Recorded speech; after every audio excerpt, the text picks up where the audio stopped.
8 bodies, an axe, a quiet town frozen in fear. Over a century later, no one knows who did it. But something inside that house does. Whispers in the dark, doors slamming on their own, shadowy figures watching from up the stairs. This is no ordinary case. This is one of the most brutal, unsolved mass murders in American history, and one of the most haunted houses in the world.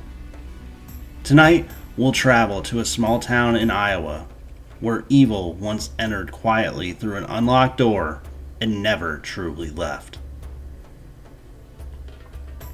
Welcome back to another episode of Echoes of the Past right here on the Friday Night Campfire Stories YouTube channel.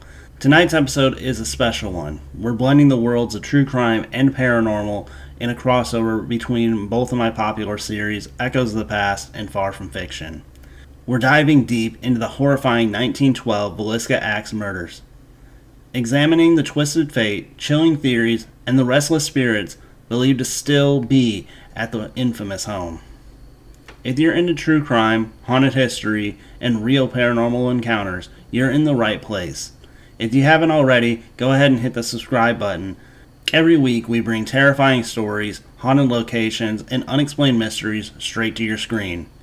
Now, dim the lights, grab a blanket, and get ready, because what happened in Villisca wasn't just murder. It was a message written in blood. Villisca, Iowa. Population just over 1,000. In the early 1900s, it was a tight-knit farming community where families left doors unlocked, neighbors greeted each other by name, and Sunday was the most important day of the week. On the corner of 508 East 2nd Street stood a modest white home. 2 stories, wraparound porch, cozy, unassuming. The kind of home that whispered safety. It belonged to the Moore family, one of the town's most respected households. Josiah B. Moore, known as Joe, was a successful businessman who worked for the John Deere Company before opening his own implement store in Villisca. He was described as honest, hardworking, and deeply religious. His wife, Sarah Montgomery Moore, was equally admired. A devoted mother and an active member in the Presbyterian Church, Sarah also led the local Children's Day program, an event that would play a haunting role in their final hours. Joe and Sarah had 4 children. Herman, age 11, the oldest, responsible and kind. Catherine, age 10, bright and curious, often seen reading or playing with younger siblings. Boyd, age 7, full of energy and imagination. And Paul, just 5, the baby of the family, always with a smile. By all accounts, the Moores were a happy, God-fearing family, active in the church, engaged in the community, and their home was filled with love, laughter, and routine. But beneath the surface of this Midwestern life, something dark was waiting, and on the night of June 9, 1912, it would make its move. Sunday, June 9, 1912. It had been a beautiful day in Villisca. That evening, the Moore family attended the Presbyterian Church, where Sarah had organized the annual Children's Day program. The event ran late, but it had been a success. Laughter echoed through the pews. Smiles were engaged, and it was the last time the Moore family would ever be seen alive. Accompanying them that night were 2 young guests, Lena and Ina Stillinger, ages 12 and 8. The Stillinger sisters were family friends, invited by Catherine for a sleepover after the church service. Around 9:45 p.m., the Moores and the Stillinger girls walked a short distance home. They entered through the unlocked front door, unaware that someone may have already been waiting inside the house. By 10 p.m., the lights in the Moore house were out. The town had gone to sleep, but in the silence of night, horror descended. Sometime between midnight and 5 a.m., the killer struck, armed with Joe Moore's own axe. The murderer began upstairs, attacking Joe and Sarah in their bed. With such brutality, their faces were unrecognizable. Next, the killer moved to the children's room. Herman, Catherine, Boyd, and Paul each bludgeoned to death in their sleep. Then, down the stairs to the guest room where Lena and Ina Stillinger lay. Investigators believe Lena may have awakened. She was found in a different position than the others, with defensive wounds and signs that she had been pulled down from the bed. Her nightgown was pushed up, suggesting a possible, though unconfirmed, sexual motive. Her sister, Ina, was killed beside her. The killer, or killers, then draped cloths or garments over the faces of each of the victims, and even covered the mirrors throughout the house. Every clock was stopped. The murders then lingered, staying in the home long enough to cook a plate of untouched food, and then wipe the bloodied axe clean before leaving it in the guest room. There was no forced entry, no barking dogs, no cries for help, just the silence of death hanging over 508 East 2nd Street. The next morning, June 10th, 1912, neighbors noticed that the house was unusually quiet. Joe hadn't opened his store. Calls went unanswered. Concerned neighbor, Mary Peckham, let herself in, and what she saw sent her running for help. Joe's brother, Ross Moore, arrived shortly after and made the formal discovery. What he found inside would scar the town forever. All 8 bodies murdered in their sleep, soaked in blood, beneath the roof of what had been a home filled with joy. The crime scene was chaos. Once word spread, the Moores' house was flooded with townsfolk. Before law enforcement could secure the area, nearly 100 people wandered through the home, tracking mud, moving objects, even touching the murder weapon. Critical evidence was destroyed before the investigation even had a chance to begin. Despite this, there was disturbing details noted by authorities. All victims were found in their beds, face covered. Mirrors were shrouded. The ceiling in the parents' room bore gouge marks, believed to be from the upswing of the axe. A slab of bacon was found on the floor, wrapped in a dish towel. Another piece sat beside the axe, and then a bowl of bloody water suggested the killer washed up before exiting. Yet, for all the brutality, there was no sign of forced entry, no bloody footprints leading away, and no firm motive. What followed was one of the most convoluted and sensational murder investigations in American history. Dozens of suspects were named, but only a few stood out. Frank Jones was a powerful Villisca businessman and Josiah Moore's former employer. The two had bitter falling out when Moore left Jones's hardware company and opened his own store, taking the lucrative John Deere account with him. Rumors swirled that Jones held a grudge and may have hired someone to take care of Moore. That someone, according to whispers, was William Blackie Mansfield, a known criminal with a violent past. Mansfield was believed by some to be a hired killer. He had reportedly murdered his own family with an axe in Illinois 2 years after Villisca, using eerily similar methods. Private Detective James Wilkerson was obsessed with linking Mansfield to the crime, even claiming fingerprint evidence tied him to the scene. But those prints were never properly documented, and Mansfield also had an alibi. Another drifter, another axe, Henry Lee Moore, no relation to the Moore family, was convicted of murdering his mother and grandmother in Missouri with, yes, an axe, just months after Villisca. Authorities considered him for a string of axe murders across the Midwest, but there was not enough evidence to tie him definitively to Villisca. A lesser known but compelling suspect, Paul Mueller. He was believed to be a serial killer who targeted entire families, often near rail lines, and he used axes to kill. He was suspected in multiple unsolved family murders across the U.S., including the Colorado Springs and the Paola, Kansas cases. All bore similarities to Villisca. But Mueller was a ghost, never caught, never confirmed. Mueller is actually somebody that we've talked about a lot on this channel, given some of these older cases, as he could have been tied to a lot of them. Then there's the most infamous suspect of all, Reverend George Kelly. A traveling preacher and a known sexual deviant, Kelly had been in town for a Children's Day service, the very event the Moore family attended just hours before their death. He left Villisca by train early the next morning, before their bodies were discovered. Later, he would send strange letters to authorities. He confessed to the murders twice, but then recanted both times.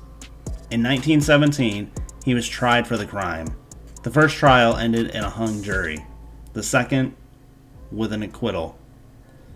Some say he was mentally ill and simply just wanted attention. Others believe that he knew details only the killer could have known. Over a century later, no one has ever been convicted. No fingerprints, no murder weapon beyond the recovered axe, just silence and shadows. After reviewing the evidence, the suspects, the chaos of the crime scene, I believe that Reverend George Kelly was the man responsible for what happened that night inside the Moore's house in 1912. He was in Villisca that day, he attended the church service, he knew the family, and by all accounts, he was a deeply disturbed man with a history of sexual deviance, voyeurism, and erotic behavior. He left town before the sun rose, before the bodies were even found. Then later, he began sending letters to investigators that described the crime scene in uncomfortable details. He confessed twice, then recanted. Was he seeking attention, or was he overwhelmed with guilt? There's a good chance we'll never know for sure, but what should have been a preserved crime scene turned into a spectacle. Nearly 100 people trampled through the Moore's house before police could take it over properly. Key evidence was touched, moved, even pocketed. Fingerprints were smudged, footprints were obliterated, and if George Kelly was the killer, the evidence that could have sealed his fate was most likely destroyed in the first few hours. He may have slipped through the cracks because of human curiosity, but that doesn't mean that he's gone. Some believe the spirits inside the Villisca Axe murder house have never left, that the energy created such a brutal act echoed through the walls and remains there to this day. The Villisca Axe murder house looks like any other ordinary farmhouse at first glance, but once you step inside, the air changes. Visitors have described a pressure in their chest, an unnatural cold, a sense of being watched. Many leave in the middle of the night. Some refuse to go in at all. Over the decades, the home has been one of the most notorious paranormal hotspots in America. Paranormal teams, psychic mediums, and skeptics, and thrill seekers have all come in search of answers, and many leave with something far more disturbing. Unexplained footsteps have been heard through the home, especially on the stairs and in the children's room.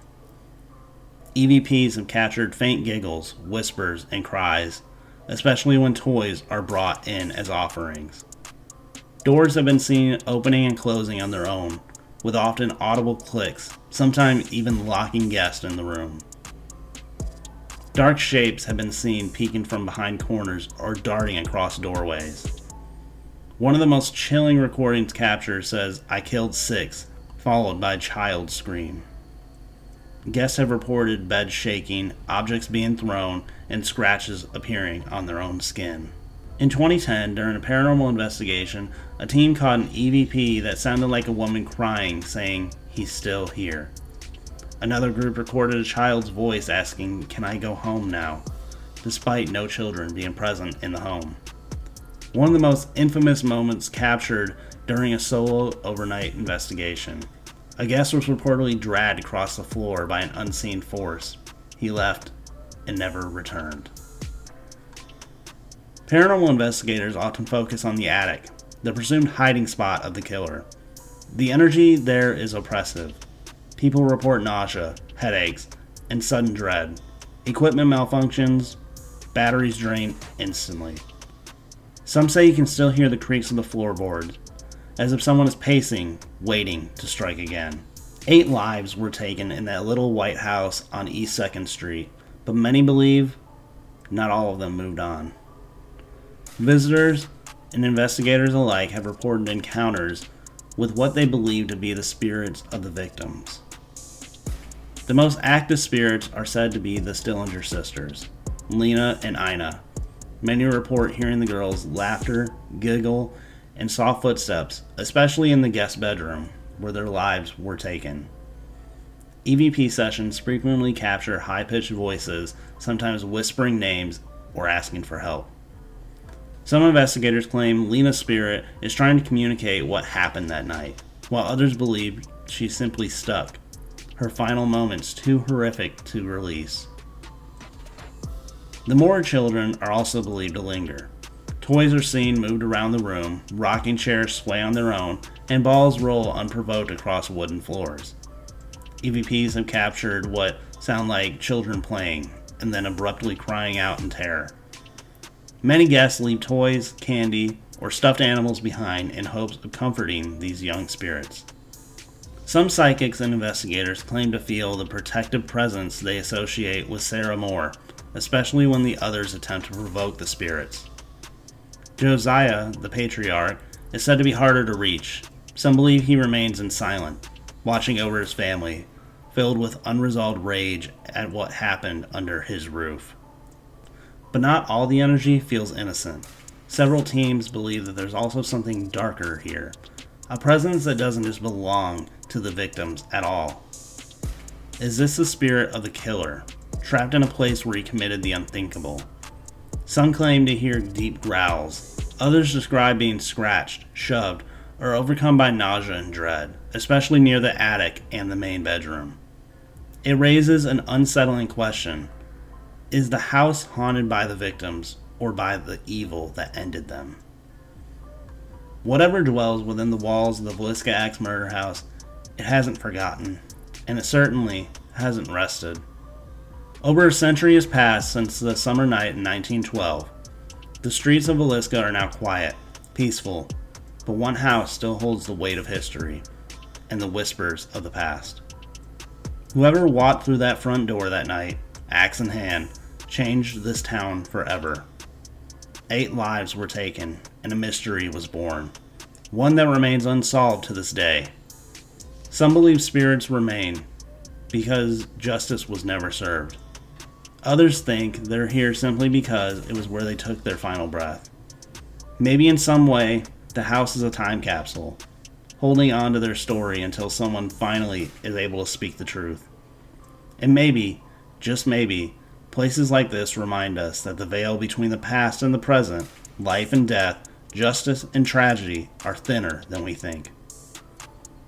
Whether you're drawn to the story for the true crime mystery, the paranormal, or just fascination with the unexplained, one thing is certain. Villisca leaves a mark. A quiet little house with a voice that still echoes through time. Thank you so much for watching this episode of Echoes of the Past. If you enjoyed, be sure to click that subscribe button and also hit the like button while you're down there. Even though this is a crossover between Echoes of the Past and Far From Fiction, have no fear, there will be a brand new episode of Far From Fiction coming out on this Wednesday, just like always. Also, this Friday, we have a very special edition of my series, The Friday Night Campfire Stories, the namesake of the channel. That's a series where I share one chapter from one of my original stories with you guys, and this week, we are finally coming to an end on what has been a long but very eventful and fun journey of my story, Astral. Astral is my first 8-part series that we've been doing on the channel for the past 7 weeks, and this week it all comes to a thrilling conclusion that you're not going to want to miss. However, if you haven't watched the first 7 parts, I would definitely recommend doing that, so maybe take some time over the next few days, catch up on that, so that way Friday you're ready to go, and you can enjoy the finale of Astral with everybody else. But that is going to do it for today. I hope that you guys did enjoy. Please click that like button, hit that subscribe button, and as always, thank you for spending a little bit of your evening here with me.